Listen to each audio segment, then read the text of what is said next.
Hi everyone! Today we're starting chapter 2, which is all about atoms and molecules. So first I wanted to show you the periodic table of elements, and this is really the core piece of chemistry.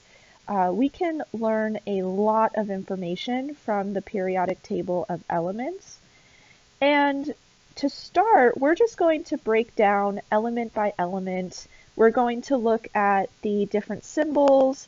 We'll also figure out what these numbers are referring to, what they mean. So we're going to start out small, and then eventually we're going to learn how the table is actually organized and why we have these different columns and different rows set up the way they are. So let's start with symbols and formulas. A unique symbol is used to represent each element. So down below at the very bottom of the slide, you'll notice we have 3 different elements all listed side by side. So we have oxygen, fluorine, and neon. And you'll notice that oxygen's symbol is a capital O, fluorine's symbol is a capital F, and neon symbol is a capital N followed by a lowercase e. Now, in addition to symbols for elements, we can also use formulas to represent compounds.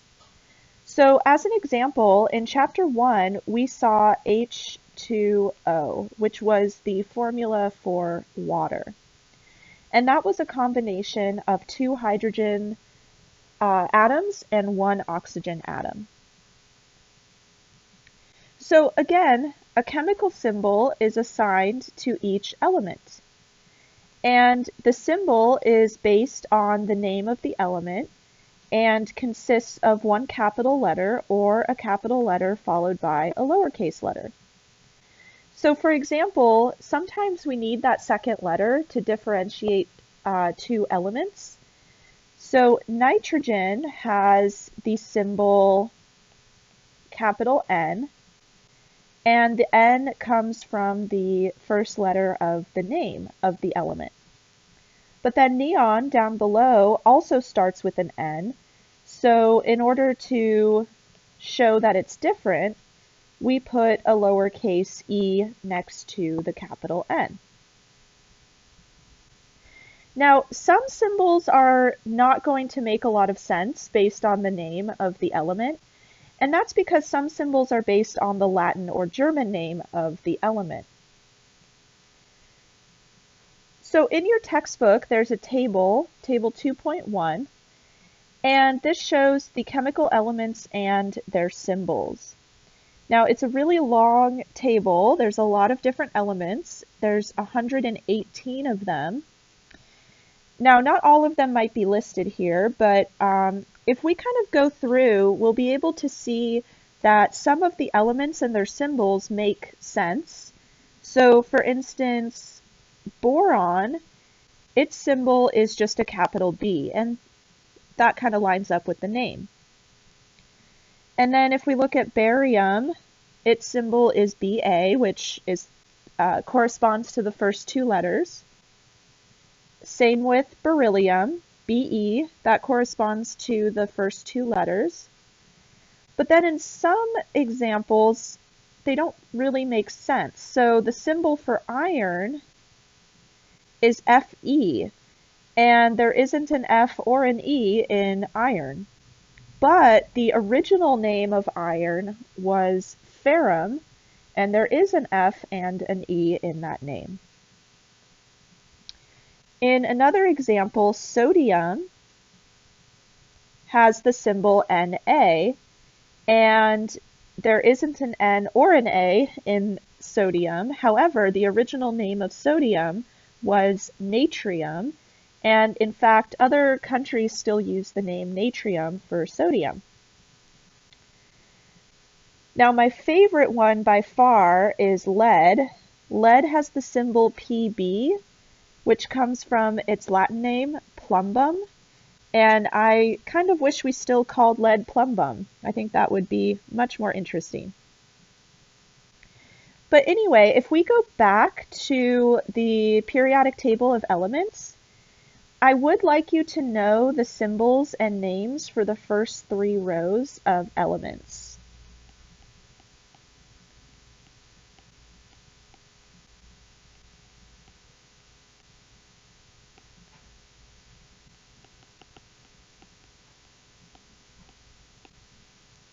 And I'm going to post some flashcards on Canvas that you can use online if you don't have the resources to make your own.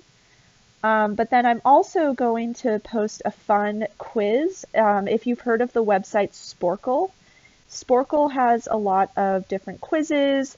So for instance, it might ask you questions about your favorite book series, or for chemistry, they have a quiz where you have to name all of the elements in the periodic table. So if you are stuck inside and you're really bored, that could be a fun game to play. All right, so just remember that some of the symbols don't quite line up with the element names, and that has to do with more historical names of the elements. Now let's talk about compound formulas. We did talk about this a little bit in chapter 1, and we saw that compound formulas consist of the symbols of the elements found in the compound. So each elemental symbol represents one atom of the element, and if more than one atom is present in the compound, then a subscript follows the elemental symbol. So down below we have our favorite example of water, and previously we said that there are 2 hydrogen atoms and 1 oxygen atom. So we're going to write that as H2O, and the 2 is a subscript.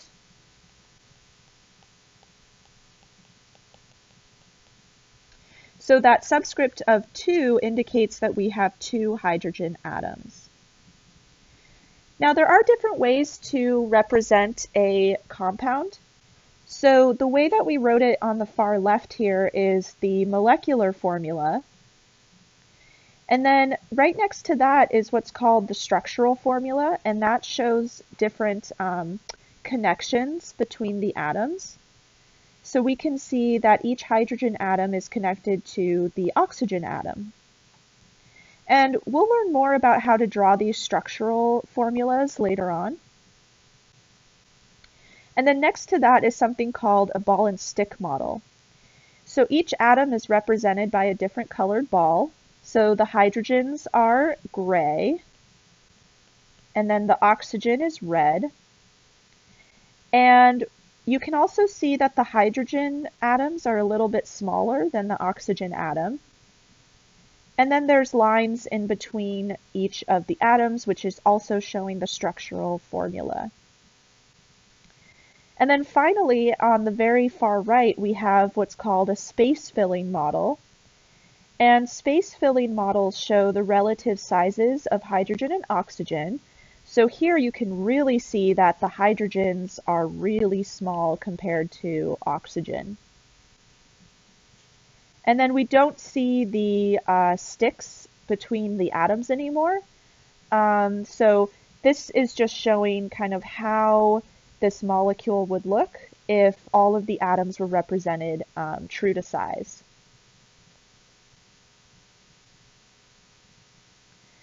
Now, a couple of other examples of compounds are carbon monoxide, and we did see this in chapter 1. And we said that carbon monoxide has 1 atom of carbon for every 1 atom of oxygen. And so the compound formula is capital C, capital O. And then we also saw the example of water.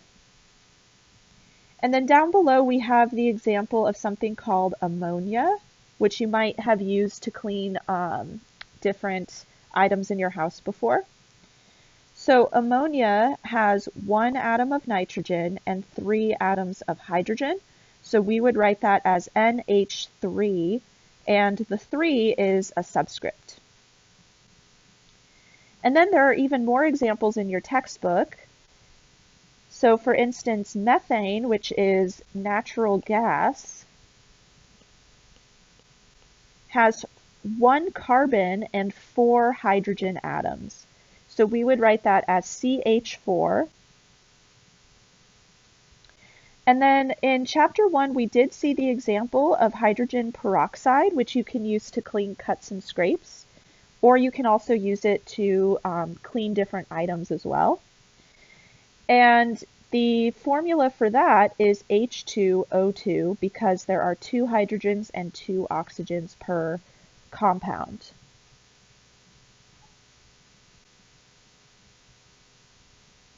So let's practice identifying a compound formula and writing it out. So up above, we have a picture of a clear liquid, and that is called carbon disulfide. And carbon disulfide is composed of carbon, and in the picture, we have pure carbon on the left,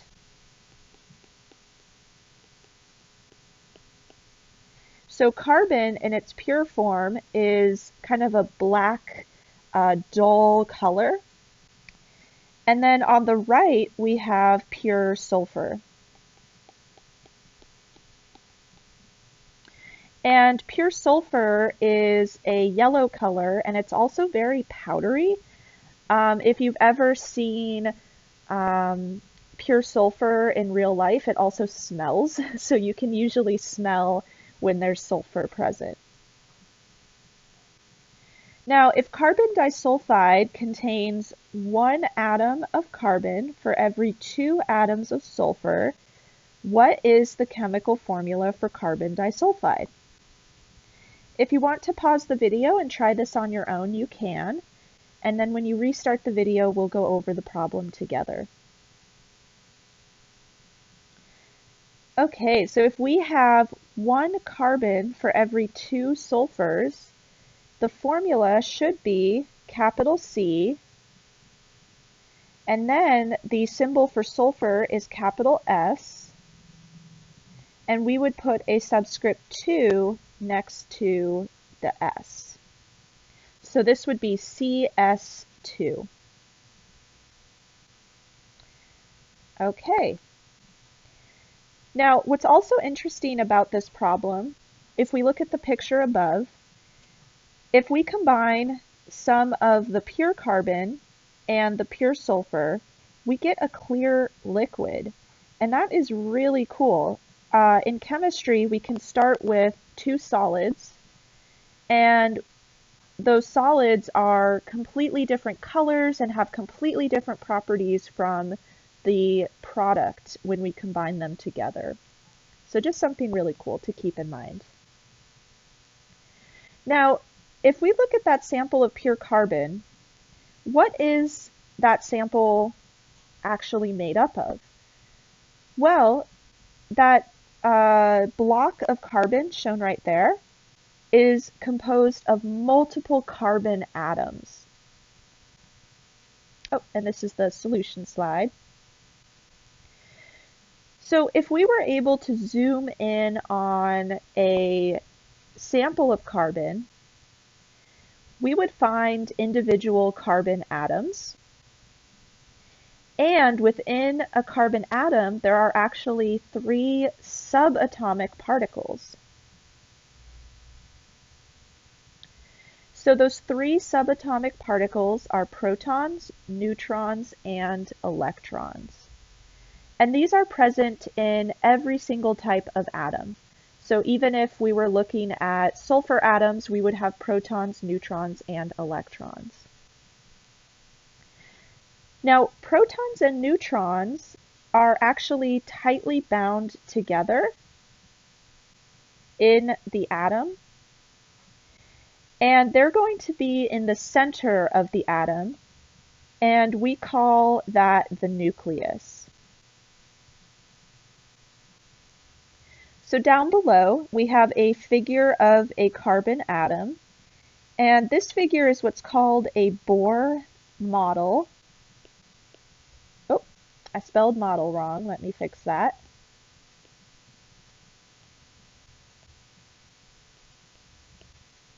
So a scientist named Niels Bohr came up with this model of the atom. And in particular, this is a carbon atom. And in the center, we have protons and neutrons. And that is our nucleus. So the protons are blue with positive signs, and the neutrons are red. And then the electrons are located outside of the nucleus, and they're thought to move very rapidly throughout a relatively large volume of space. And that space is surrounding the small but very heavy nucleus. So in our figure below, electrons are green with little negative symbols in them, and we'll talk about why we have negative and positive signs, and why the neutron doesn't have anything there. But one main message here is that the nucleus, oh, let me go back, sorry. The nucleus is very small, but it's also very dense. Now, remember from chapter 1 when we talked about density, if something has a high density, or if it's very dense, that means there's a lot of mass inside of a small volume. So remember, density equals mass over volume. So in that nucleus, which is really, really small, there exists a lot of mass. Electrons, on the other hand, have a lot of room to float around. So one way that I've heard it described before, if this helps you to kind of visualize the relative sizes, let's say that you go to T-Mobile Park up in Seattle. That still sounds kind of weird to me. I'm used to the old stadium name. And let's say that this big oval is the park. So this is the stadium. And then let's say in the very, very middle of the field is a baseball. That would be our nucleus. So the baseball inside of that stadium represents the relative size of the nucleus to an atom. So the nucleus is really, really small. Okay. Now, the figure on the right on this slide is a better representation of the relative sizes of atoms versus their nuclei. So here we can see that an atom has a diameter of about 10 to the negative 10th meters. So that's really, really small. And then if we zoom in on the nucleus, its size is about 10 to the negative 15th meters. So that's even smaller, and that's on the order of 10 to the 5th meters smaller than the atom. So we can't actually visualize atoms with our naked eye. We need special instruments and tools in order to visualize atoms because they are so small. Okay, now we said that protons are located in the nucleus of an atom. Now, in addition to that, they have a positive charge. So they carry a +1 electrical charge. And they have a mass of 1 atomic mass unit. Now, we're going to talk about this atomic mass unit in the next video. But for now, just know that this is a relative mass. So protons have a relative mass of 1. Now we said neutrons are also located in the nucleus. And they don't carry any electrical charge, so they are neutral, hence their name, neutron. And then they have a mass of about 1 atomic mass unit, so similar to the proton. And then we said that electrons are located outside of the nucleus of an atom, and they actually carry a -1 electrical charge. So they have the opposite charge of a proton. And then they also have a tiny, tiny mass of about 1 over 1,836 atomic mass units. So electrons have basically no mass. We can say they have approximately 0 mass. However, the nucleus contains protons and neutrons, which both have a mass of 1 atomic mass unit. So that's why the nucleus is so dense, because it contains relatively massive subatomic particles. But then electrons don't have any mass, and they are floating around the nucleus on the outside.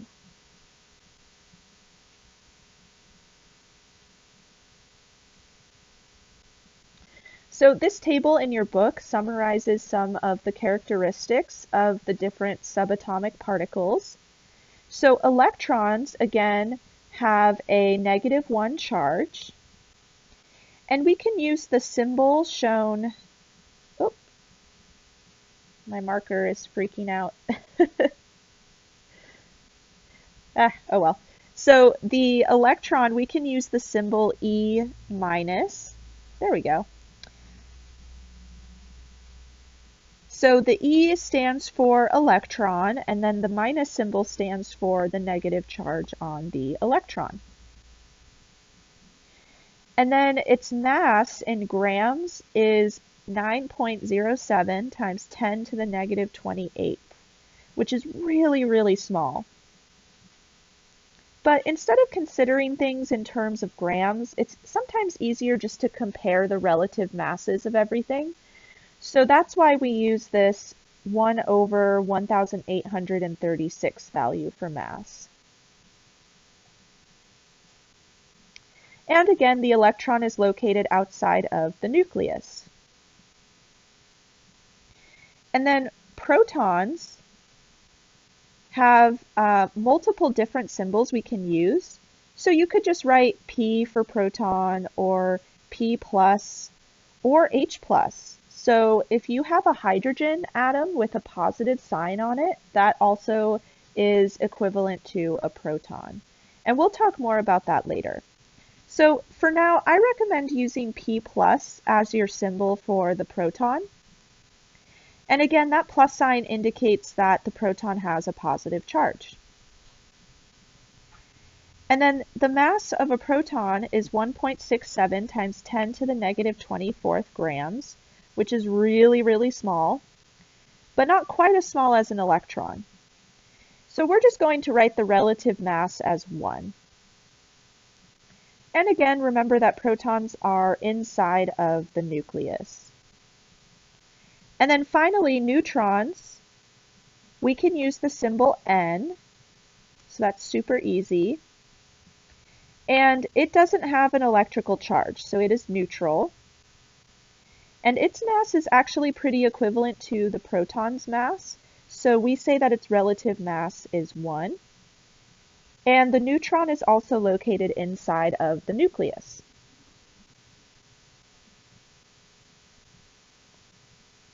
So now let's review the atomic structure that we just learned about.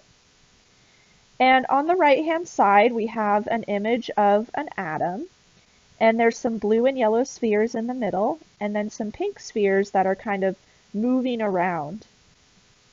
So which subatomic particles are represented by the pink spheres?